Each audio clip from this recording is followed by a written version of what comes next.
Welcome to Access Sportsnet. Lakers brought to you by your Toyota dealers. We make it easy. Chris McGee, Derek Fisher, Big Game James Wood. We got Mike Trudell down there at the arena. The Lakers with a huge Game 1 victory over the Houston Rockets. A great defensive performance, guy. They keep the Rockets minus KD under 100 points. Efficient offensively, guys. 61% from the field, 53% from three. Great Luke Kennard game, 29 assists. But we talked about this all week, and here's the key. Would they have enough offensively without AR and Luka? Balance tonight, Big Game James. All 5 starters contributing with at least 14 points. Contributions off the bench, and they get it done 107-98. Great performance at home.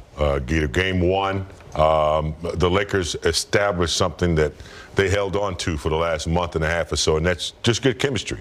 Regardless of the guys that were out, they had, good rhythm. The defense had picked up, and I think, in this first game tonight, they did a pretty good job of collectively, doing what they had to do to win the game. Houston shot 93 shots. They were 39-93. The Lakers had 66 shots. The one thing that worries me is the 23 offensive rebounds. That could bite you in the future. But overall, collectively, I thought they did a really good job. Luke Kennard, what a presence he was in this game.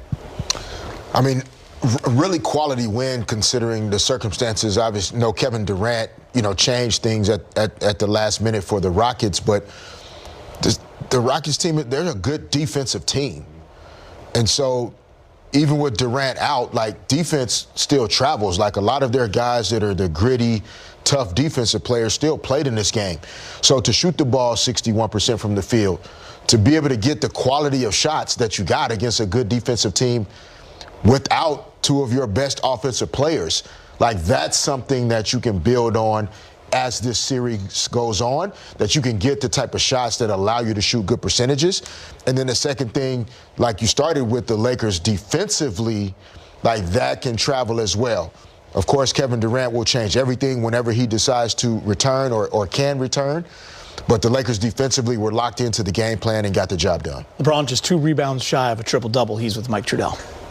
All right, LeBron, nobody's done this more than you. Nobody knows what it takes to win playoff games. How did you get it done in Game 1 tonight? You got to be able to keep your composure. Playoffs is all about runs, a lot of ups and downs, a lot of obstacles. You got to be able to keep your composure and stay even keel. And with the game plan that's in place, you got to execute that. I know in the past you've said sometimes Game 1 can be a feel-out game, but did you guys have to ramp it up a little more, just given how short-handed you are, to make sure this went the way you wanted? Yeah, we understand the circumstances that we're in, so we don't have time to wait around, especially versus a hard-playing, well-coached team like Houston. So it was a good first test for us. So we know the intensity now, so we should be ready again on Tuesday.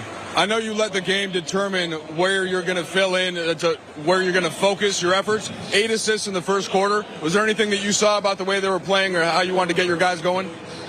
Yeah, I won't really get into that because I don't want to give up the game plan of what I see out there. It's a long series, but my guys was able to put themselves in position, and it's my job to get them the ball in the right possible position to either catch and shoot, catch and finish, catch and drive, make a play. So my teammates are great. You've known about Luke Kennard for a long time, going back to those Ohio connections. What did you see from him tonight? Just poised, ready for the moment, and we need everybody to step up, and he stepped up big time. I think it was 5 of 5 from the three-point line. Every shot was timely shots as well, especially in the fourth quarter, and gave us another ball handler. Obviously we're missing 2 of our key ball handlers with Luka and AR out, so it's great to have him. All right, go get some rest. Absolutely. There you go. All right, thank you, Mike. And check this out. This is in Lakers playoff history, 100% on three-pointers made with at least 5 attempts. Big shot. Rob did it. He was 7 for 7 in 1997. Byron did it in the 91 West semis. He was 5 for 5 at 27. And Luke Kennard goes for a playoff high, 27 points, 5 for 5 from the three-point line. He had 3 big ones in the fourth. And what an incredible performance, Big Game, by Luke. Yeah, when we signed him, we got a legitimate three-point shooter, but I don't think a lot of people knew of his ball handling skills, his savviness, his diversity in the game. He's not just a three-point shooter. He's a basketball player, Dieter. Ambidextrous right there. You just saw the little right hand. Smart player. He kind of has some leadership quality in this game tonight for this team. So when he's clicking and he's getting opportunities like that, and he was just put on a great show, and I'm sure it's something that the Rockets weren't expecting. I know they know he's a good shooter, but his versatility and what he presents, especially in tonight's game, was on point. Yeah, I mean, the added parts to his game, it's one thing to be a really good shooter off the catch, moving off screens, etc. But he has a confidence to his game, even when he's making decisions off the dribble. Like, he's just really confident, calm, has a great understanding of the game, and just hadn't seen him play enough. I mean, obviously, he was in Atlanta, Memphis previously, etc. But hadn't really seen him play enough to understand how many more things were in his game. And it's almost a blessing that we're getting to see this with Austin and Luka out, because fingers crossed they are able to return at any point. Like, the more guys you have that are versatile and that can make good decisions with the basketball, that's what makes you a really difficult team to cover in the postseason, especially. Can a run like this that he's having change a narrative on a player? It can. It can make you a lot of money in this league too, Geets. Like, it's to be a great shooter is one thing, but when people really start to see you as just a good basketball player, more teams are now interested in how you could fit in with their personnel. And so him having this runway and this opportunity on a big stage like this, it's extending his career and his journey, to be honest. Balanced scoring from this Laker team as we look at all 5 starters, guys, with at least 14 or more, and such efficiency. LeBron, of course, with the 19. Marcus Smart, the 15, Rui, the 14, DeAndre Ayton. We'll get to him in a moment with a big game, 19 points, 11 rebounds, and of course, Luke Kennard leading the way with 27 points. I want to talk about LeBron, guys, because the way he started this game, and we talked about it all week, at 41 years of age, year 23, this was nothing new to him, to lead a team into the playoffs and to be the primary guy when you start in a game 1. No one's played more playoff games in the history of basketball than LeBron James. His first quarter line, James, I love. 2 for 2. 8 assists. Yeah. The most assists he's ever had in a first quarter in a playoff game. And he ended up just 2 rebounds shy. 19, 13, and 8. And you look at the fourth, when they needed buckets, there's LeBron with 9 fourth-quarter points, 4:05 from the field. Yeah, that's the bus you want to get on. You want to catch a bus, and his teammates got on. But LeBron, he was explosive early. He knew that he had to show some leadership and some intensity and, some pace to get his teammates going. And I think he did a hell of a job with the 8 assists early. Very physical, just very smart, and just taking control of the game, but mostly importantly, involving his teammates, because he knows how important it is to have a Luke Kennard, a Rui, and to get Ayton involved. And he did that early, and I think that's what set the pace for them going forward. Big game. Stick with me here, and I want you to jump in at any moment. Like, LeBron's athleticism over the course of his career, he's been one of the most dynamic, electric players we've ever seen and will see. We could say this is his Magic Johnson era right now, though. Yeah. Where, like, maybe the athleticism has dipped a little, even though he's still finishing a lot of plays above the rim. But to be able to go out in, like, 19 points, 13 assists, 9 rebounds, understanding first quarter, I'm going to get everybody involved, I'm going to get us out on the break, I'm going to get my shooters some rhythm, and then finding pockets where, oh, yeah, I'm going to score. I'm going to hit you with a little jump hook. I'm going to hit you with a mid-post turnaround jumper. Like, to me, watching Magic and watching you guys, like, the way he can just manipulate and control the game without necessarily being the fastest or the most athletic, it's not a downgrade to say that at this stage in LeBron's journey, it could be like a Magic Johnson era where you can still win championships with a guy like him leading the charge. Spot on. There's no question about it. Spot on. Magic was asked to do a lot of things. Now LeBron is being asked to do, those things as well. But the control of the game, I think that's what I'm hearing. The control of the game, being aware of the moments in the game when he has to score or when he has to get people involved, when he has to rebound, when he has to verbally speak to his teammates. He's doing all of that. That's a great example, great point about Eric, because that's what he's doing now. At 6'9", whatever, 265, dominating the game. Magic went in the post in the latter part of this game when he had to. LeBron that's a great example, Fish. Yeah, we talked all week about DeAndre Ayton as well, and what a great first playoff game he had in a Laker uniform, 19 points and 11 rebounds. Time to hear from Coach JJ Redick, brought to you by your Toyota dealers. JJ, what stood out the most? Just kind of keeping it open. What do you think the biggest reason why you were able to win in the way that you were? Just thought we were really poised as a team. We had a great next play mentality. Wasn't a perfect game. None of these games are going to be perfect. Got contributions from a lot of people in a lot of different ways, and made enough winning plays despite the turnovers and the offensive rebounds. LeBron has said in the past that sometimes game one can be a feel-out game, but tonight was a little bit, on the court, was a little bit more focused, like he kind of understood the moment and what needed to happen. What did you see from him throughout and just kind of leading through the game? Yeah, I mean, he displayed great leadership throughout, and I think, we talked all week, about being connected offensively and trusting the pass, and he led us there in the first half, getting 10 assists, and then was able to make some scoring plays down the stretch. Just a fantastic overall game from him, and he gave us all he had on the defensive end. I mean, he really exerted himself on both ends, and that's what the playoffs are.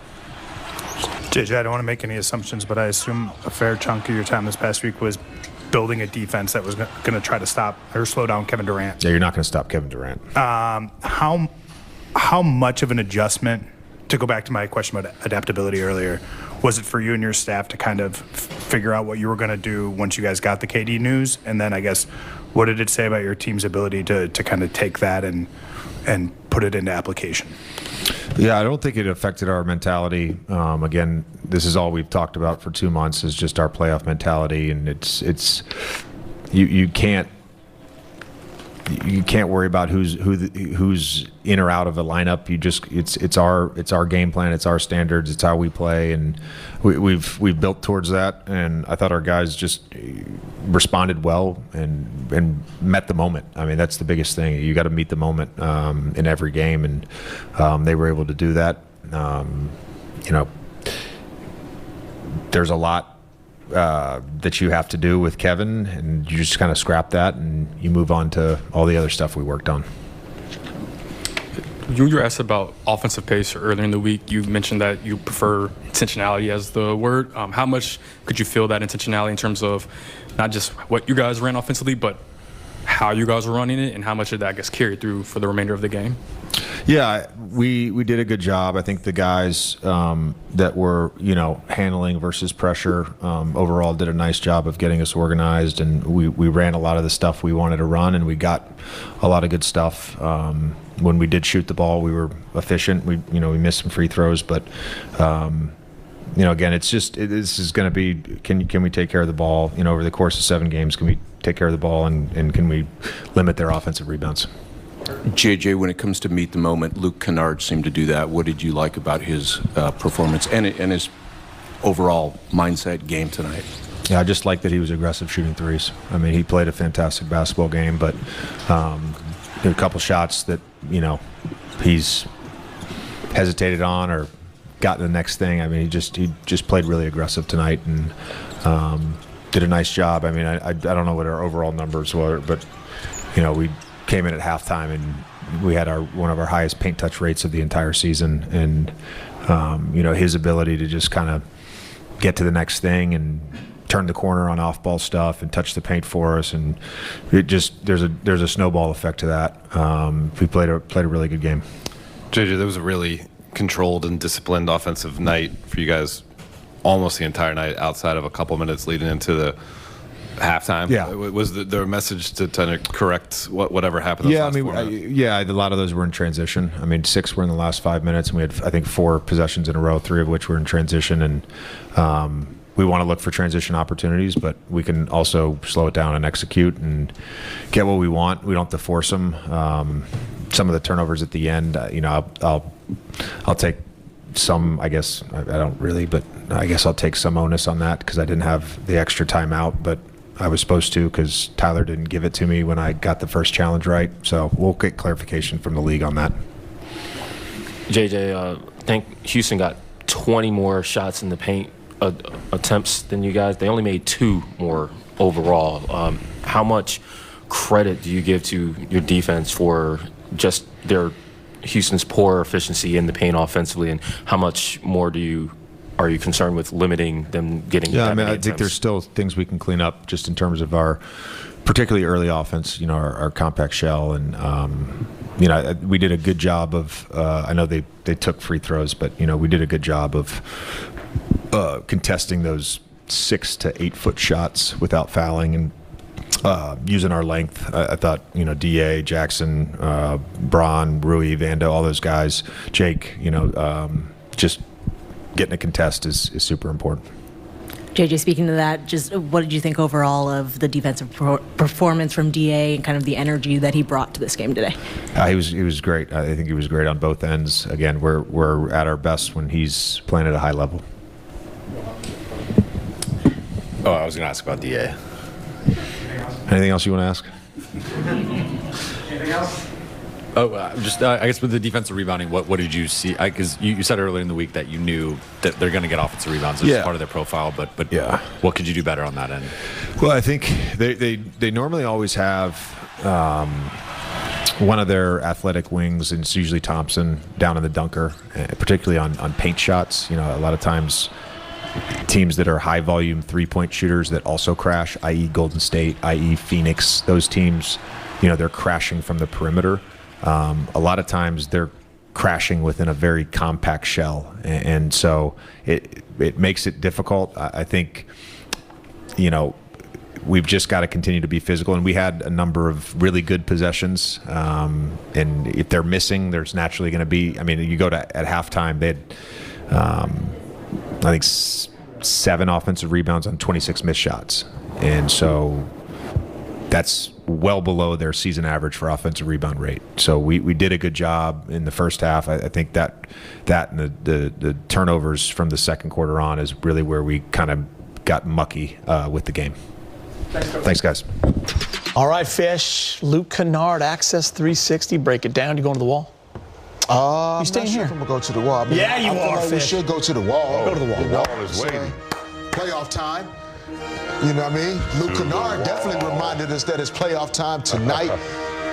Additional opportunities to move with and without the basketball. You see here, giving it up to Da, and now just trying to find space as a shooter. Normally likes to go left, but going right that time. Amen. Thompson went under the screen, and Luke knocks it down. Here you'll see a couple bodies on the ground. Luke coming through the traffic with the basketball, but you see how he kept his eyes up, but doesn't try and force any action. Defense is getting back.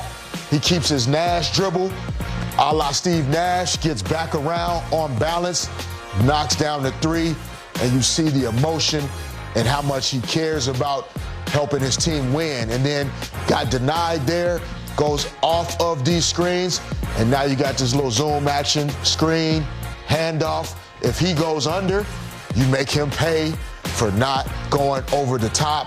Luke Kennard gets around, gets on balance, knocks it down. Man, that thing barely touching the rim. 5 out of 5 from the 3-point line. And just doing a really good job. And you see how involved DeAndre Ayton was in those clips, because Şengün is covering him. And so it's tough for Şengün to be up to the level and be at the touch. And that gives Kennard some room to knock it down. Big game. You just have to be happy for a guy like this. It's been on a lot of teams. Everyone knows him as a great shooter. He went to Duke. But then he comes to the Lakers, and you know that stage. You know those bright lights. And to do it in a playoff game and to be able to show and showcase what else you can do as a basketball player, but just play the game the right way. But that just goes to show you he always just plays his role. But now he's asked to do more, and he's doing it. Players who play the game the right way, they practice the right way, they understand their game. I didn't know he had all that. I mean, I know he was a great shooter. When we brought him here, he was the top shooter in the league, I think at like 49 or 50%. So I was like, wow, we got a spot-up shooter, Austin, Luka, LeBron. We got somebody to kick it out to. We have injuries. Now all of a sudden he steps up and shows this versatility that I don't know a lot of people have seen. Handling the ball, moving without the ball, smart decisions, not turning it over as much. That's a complete basketball player that has been asked to do something that he hadn't been asked to do his whole career. That's a big plus to have on your team, bro. You saw, like, flashes of it during his time with the Clippers. Yeah. And I was shocked when he got traded away. And I know teams, make decisions that they have to make. But good to see him back in L.A. In 11, he's with Mike Trudell. DeAndre, JJ was just noting kind of the impact that you had on both ends of the court tonight, and I know just all that you thought about when you came to the Lakers, and to be able to deliver like that in your first playoff game. What did that mean to you? I mean, it meant a lot. I could feel, the trust JJ had in me all practice week, and it does a lot. Giving an NBA player confidence, especially in this league, and I really try my best to just show him that I'm here and I'm ready. Throughout those practices, just being super and extremely consistent, and I couldn't wait to beat up on somebody else. The first game, I really felt that we over-exaggerated a little bit on the defensive end, getting in foul trouble, but it's the playoffs, and I'm just glad we matched the physicality a little bit, and we prolonged it all the way to the stretch at the end of the game and got a win.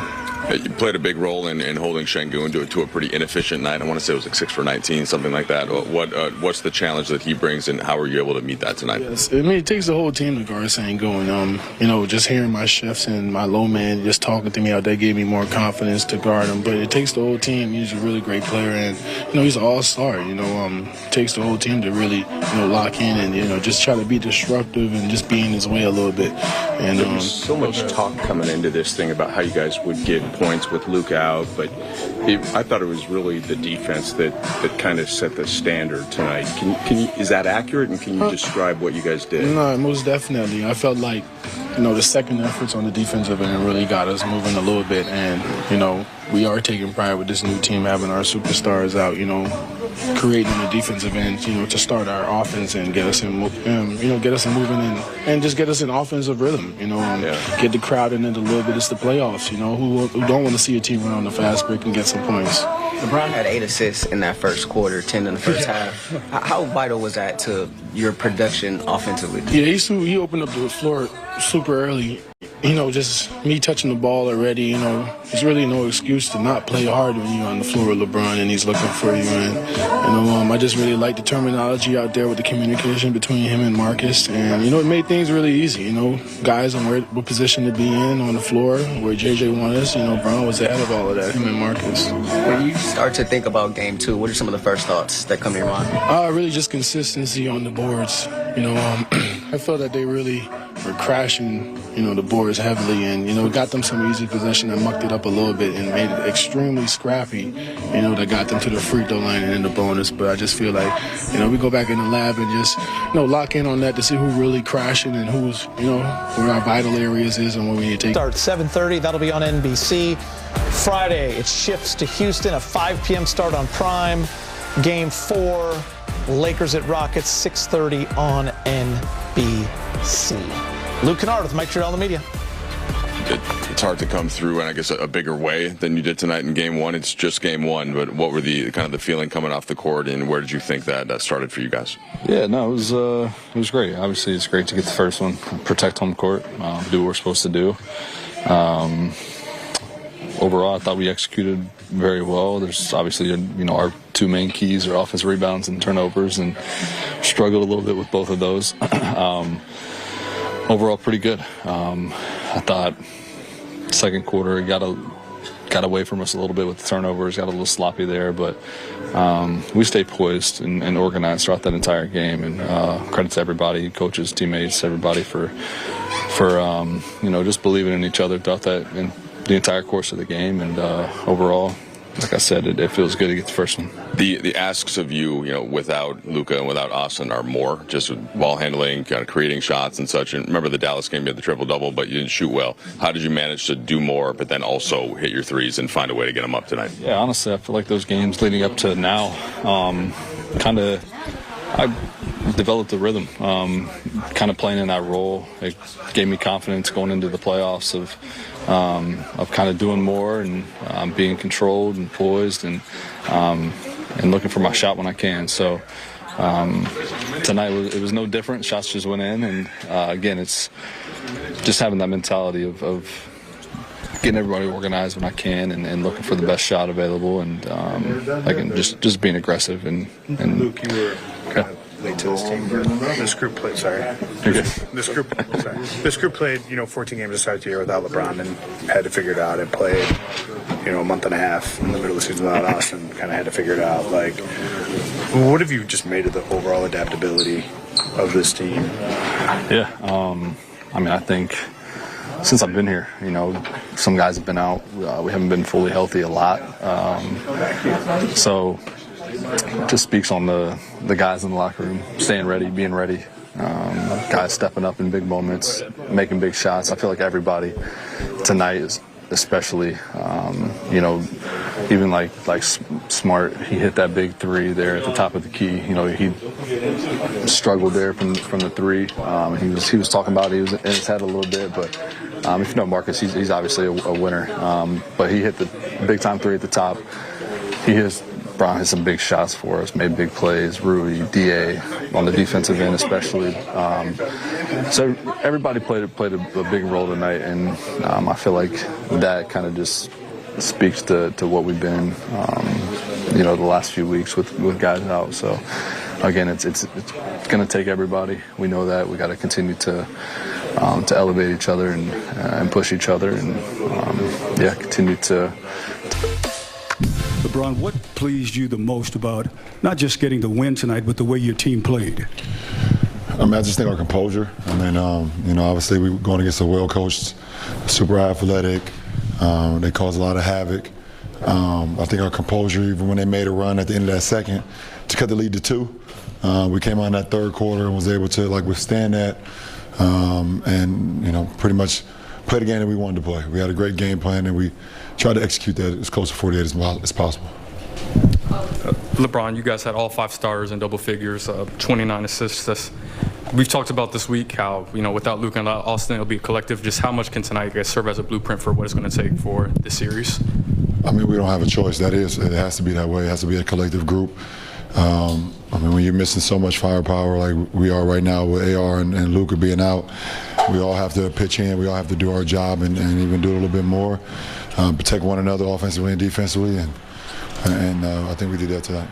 I know you're not someone who really applies the term pressure to basketball very often, but Luke Kennard told us the other day he doesn't feel any pressure, and JJ Redick said that maybe it's freeing this position you guys are in going into this series, considering your backcourt, what they're going through. What do you feel like the kind of overall team spirit is or has been coming into this?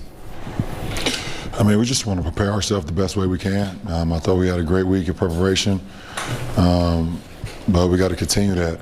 It's just one game. We protect the home court for game 1, and we got to get better over the next 48 hours going into game 2 on Tuesday. So, I thought we had just good spirit. Everybody was in tune with what we wanted to execute, and we tried to do that. LeBron, this is the 83rd game this team has played this season, counting the regular season tonight. You guys have had to win a bunch of different ways. How do you think that benefited you guys as you enter a game like tonight, obviously missing your starting backcourt, but also, too, having prepped a very specific way for a Rockets team you ended up not seeing? No, listen, at the end of the day, we definitely prepared the best way we could coming into tonight's game. We understood the situation that we're going to be in, and we understand how our demographic of offensively how we're going to play had to completely change. So we spent a lot of time of this week, the week leading up to this game, honing in on what we need to do offensively, because it's just a different style of how we play now. When you're missing so much, and for us, our game plan didn't change that much as far as who we're going against. Obviously, getting the news late, the late scratch of KD, changed some of our situational things. But that team is still dangerous. Even more dangerous with KD, obviously, but they're still dangerous. And I thought we handled it with a lot of professionalism. Taylor. Hey, Bron. You've hit so many difficult shots in your career. I'm wondering what you thought of Luke's offhanded hook shot in the first. The one that went high off the glass? Yeah. It's good to be able to be comfortable with both hands. And him going across, that lane and going to his right hand, being able to kiss it high off that glass, it's a pretty cool to be able to do that. A defense can never just key in on one hand, and it keeps the defense always off balance. Brian, after game one, where do you begin, even after a win, to assess potential areas of improvement when you're in a playoff series? Right after the game ended and I got in my locker. I'm already thinking about situations where we could have been better, thinking about ways I could have been better, putting us in position to be more successful, both offensively and defensively. We have a lot of room to improve. Things that we said that we wanted to accomplish, and some of the things that we did not accomplish tonight as a team. So we got a lot of room for improvement going into Tuesday. Hey, Bron, is it kind of crazy that of all the superstars in this series, that the lone one standing was the one in year 23 tonight? I don't know. There's a lot of crazy things that's been going on this year, for me. I was on the floor with my son, like in a playoff game. That's probably the craziest thing that's ever happened to me in my career. It was just so cool to be out there with him and his brother and sister and his mom in the building and his grandma. That's just insane. My mom get to watch her son and her grandson during the playoffs. That's crazy. Last two. Speaking of Bronny, so obviously unprecedented on so many levels that you guys got to share the floor together in the playoffs tonight. Did you have a conversation with him at all before? Did you give him any fatherly advice, teammate advice going into this game? No, listen, we all prepared this week, including Bronny. But shit, just like everybody in their first playoff game, you're gonna be nervous. You could try to prepare for it. You try to sleep as much as you can the night before. You can, do all the things that you do, your same routine and everything. When you step on that floor, I remember my first, 2006, going against Washington, our first home game, being back in the playoffs in a long time with the Cavs, and I was just nervous as hell. Like, as soon as I got on the floor, I was just super nervous. But once you get the kind of them jitters out, you get that first game under your belt, now you kind of know what to expect. So, he'll be better going into, the next time he gets his number called. So JJ talked about, hey, this is not a perfect game, right? Offensive rebounds, something they talked a lot about, free throws, turnovers. That's going to be in any game. But Lakers come out and get game one and play this kind of efficiency. What's the key to game two? Recognize, the improvements you needed to do on game one. They gave up 23 offensive rebounds. They want to try to correct that. You don't want to turn the ball over. I thought for this team playing together with this unit, I thought it was really solid, Geeter. So, for me, they can come out and play with the same intensity defensively, but they got to, can't turn the ball over and they can't give up offensive rebounds. If they continue to play like this, they'll be okay. And I think defensively, just game plan wise, you have to continue to make the guys you want shooting the ball shoot the ball. Amen Thompson has to shoot, shots from the perimeter. Jabari Smith Jr. has shot the ball well. Tari Eason, etc.